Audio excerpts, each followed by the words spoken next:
If you want to stop websites from tracking you in Firefox, this quick privacy setting can make a big difference. In this video, I'll show you exactly how to turn on stronger tracking protection and enable an extra option that tells websites not to sell or share your data. It only takes a minute, and it's one of the easiest ways to improve your browsing privacy without installing anything extra. If this video helps, make sure to hit the like button and subscribe for more simple tech tutorials. Let's jump right in.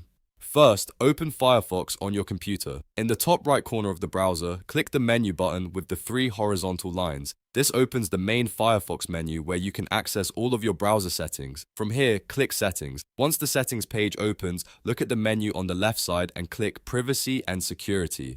This section contains Firefox privacy tools, including tracking protection, cookies, permissions, and more. It's the main place you'll want to check whenever you want to make Firefox more private. Now scroll to the section called Enhanced Tracking Protection.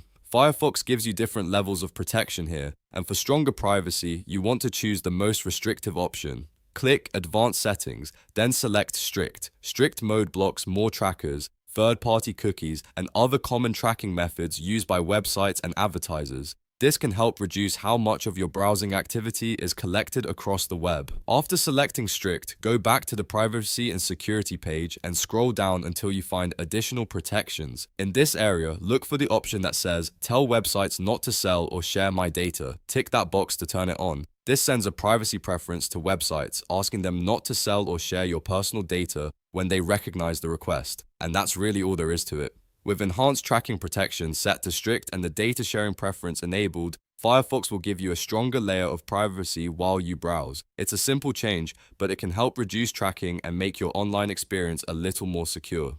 If this tutorial helped you out, please hit the like button and subscribe for more short and useful tech tips just like this. Thanks for watching, and I'll see you in the next one.